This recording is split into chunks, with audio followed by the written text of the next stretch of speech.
All right. Hello, everyone. This is just sort of an unscheduled, short little video, but what I wanted to do is I wanted to take a little bit of time to mention a game that probably a lot of people have played. I've heard of this game for a very long time, and the game I'm talking about is The Call of Cthulhu. Um, I have heard of this game, and I keep hearing everybody tell me how great it is, and you know, it's just one of those things where haven't really had time to play it over the years. And I guess they just celebrated like a 40th anniversary. I believe it was in 2021 of all time, all things. But I think the game's up to like a seventh edition.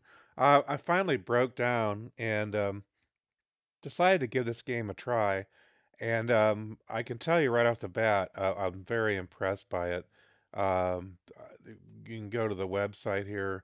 I'll apologize if I'm not pronouncing Chaoism or correctly. Um, but you've got the website, dedicated to that with basically all the things to how to get started in the game. Um, Gosh, they've got information here on how to play online, and so on. And so, if you're not familiar with it, it's an RPG game. I think the basic version, it starts out like a in a 1920s setting. Um, you can become an investigator.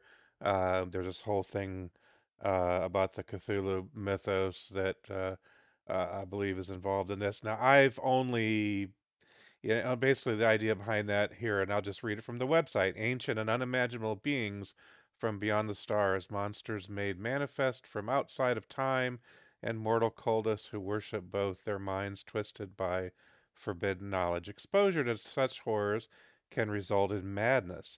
While we might crave both comfort and the truth, only one or the other is possible. As your investigator discovers more about the Cthulhu mythos, their mind may become affected and corrupted as they try to reason with beings humanity was not meant to know. Measured as sanity points, your investigator's resilience to trauma and horror has a bearing on how the shadows of the Cthulhu mythos haunt their lives. As their perception of reality becomes twisted, they begin to realize the world they thought they knew is a lie. So the game mechanics, and I've only played this. I've just played this today, honestly. I started basically from the starter set, and I can tell you right off the bat, when you buy the starter set, which I think was like 29.99 before tax and shipping, I think all in with shipping and tax, it might have been 35, $36. Pretty good for, a starter set of any game system these days. But not only do I get the hardcover set shipped to me, which I haven't even gotten yet, I just ordered it today. But I was able to immediately download the PDF version, and it comes in books. I think there's book one, two, three. I think there's a fourth one. I'll double check here in a second, but there's several books that come with it. And the coolest thing, I'm a person who I'm sorry, but I hate to read rules a lot. Like when I play a game, I'm kind of like, oh, I forget. Like I just read 5 pages and I forgot what I read. This whole reading comprehension thing, and I'm an engineer on top of it. So, um, what I liked about this game is that it starts you out in the first adventure. There's an adventure that comes with it, and you start out with a blank character sheet. And as you start, you actually fill it in as you go.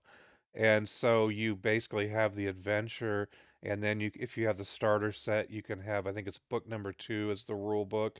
Let me double check that here real quick. I've actually still got the PDFs open, but the adventure that you start with is this one called Alone Against the Flames, which I've already started and I'm partially through it.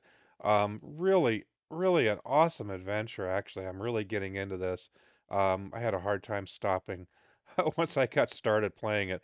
But the nice thing is it calls out things from the book number two, which is the rule book. So as you're going through it, it says, oh, yeah, you might want to reference this page in the rule book. So you don't have to sit here and go, oh, man, I've got to read this entire rule book before I can play this game. No, I mean, if you're impatient like I am, you basically have this introductory rule book, book number two, which honestly is only 24 pages. That's not very bad. But you don't even have to sit down and read the whole thing. You can jump into this adventure and it will start you out.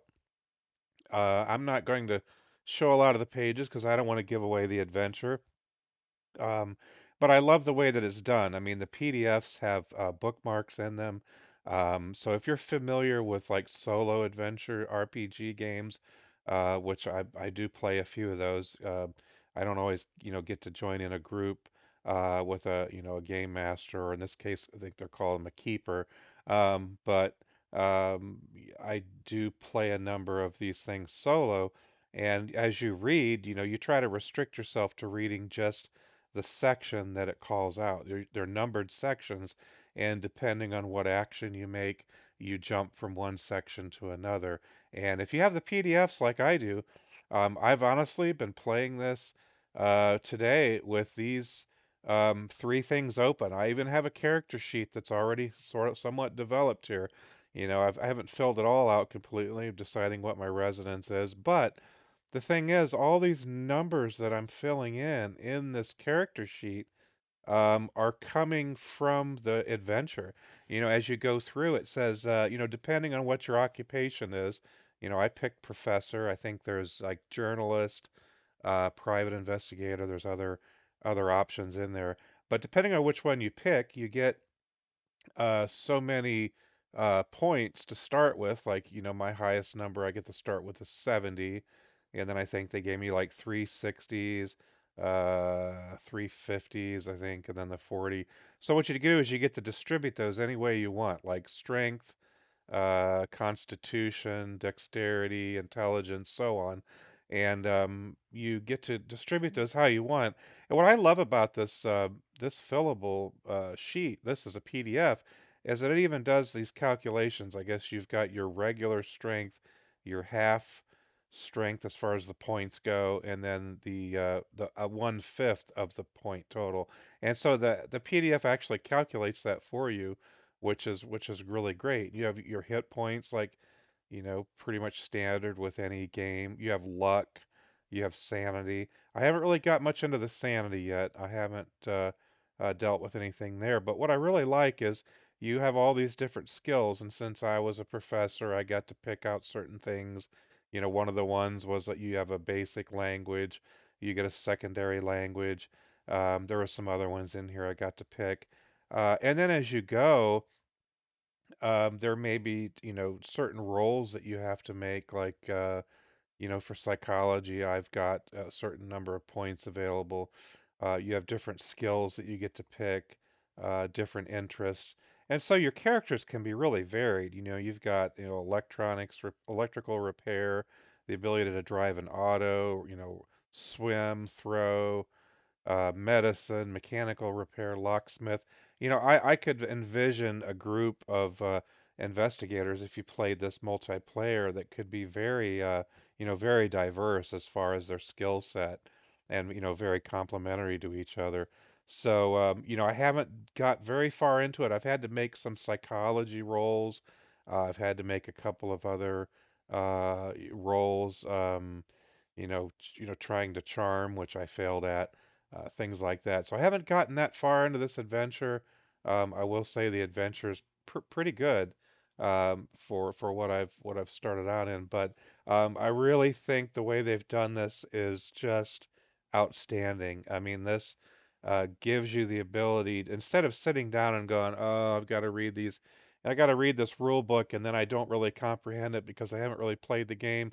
I think it kind of follows along with the idea of, like, if you ever go to a gaming convention and you sit down at a table, and if you're somebody like me who likes to pick out a game that maybe I haven't played before, I have no experience in, but you've got someone there running the table who um, teaches the rules. I like to sign up. I understand you have some that, you have experienced people that come to play, but I love the ones where you can show up and you don't even know the rules and they teach it to you as you play. I've had that in a couple of cases in the past, and it's really, really good. I mean, you can pick up a game pretty quickly that way, and then go back and then read the rules later after that first time through. But I really like the format of this game. I'm hoping to maybe do a little bit more about it. Going to try some adventures, possibly get in and play some groups. I do like RPGs. I'm kind of varied. I love military history, military simulation. I do like RPGs. I've been known to play a game of chess every once in a while. Video games. I've got a varied interest in gaming, but I think this is one definitely that I want to add on my list of games to play as far as RPGs. It just kind of hit me right out of the box, It hit me, and actually, I don't even have the box yet. I have the PDF, so I didn't even have the patience to wait for the UPS truck to show up and deliver it on my doorstep. I've already jumped in with the PDF, so. I would say give it a try if you have any interest in this. I may do a few more videos on it. Actually considering I see Gen Con Online has a number of events open um, for Call of Cthulhu, and I might just sign up for one. I'm already involved in a couple of other games Thursday night, Friday night that I've signed up for, and I see that even early Sunday morning there's some Call of Cthulhu games available. So I may sign up for a third game and have to add that in there. So we'll see. If I do, I'll definitely report back on it. I think I'm doing a game. I think it's tomorrow night. There's a Deadlands game, which I believe is based around Savage Worlds, the rule system, but in the Western in the Wild West time frame, and I believe that's Deadlands. I believe I'm going off my memory here. And then Friday night there's a game, The Down in Flames, which I believe is like a Dan Verson game of aerial combat from World War II. Which I haven't played either one of those. I've never played Savage Worlds. I haven't played any of Dan Verson's games.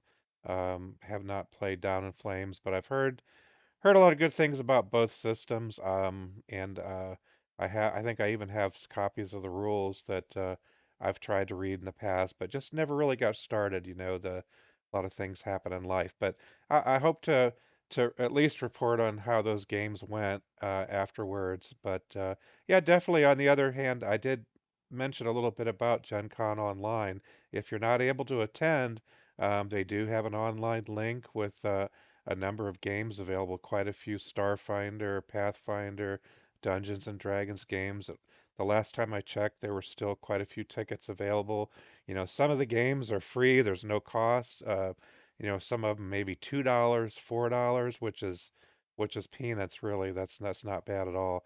And it's a good opportunity to maybe learn a system that you haven't played before, which is what I'm hoping to do. I'm hoping to get some more experience. So, anyhow, just wanted to cover this real quick. I'm going to stop blabbing and get off of here. And you guys have a great day.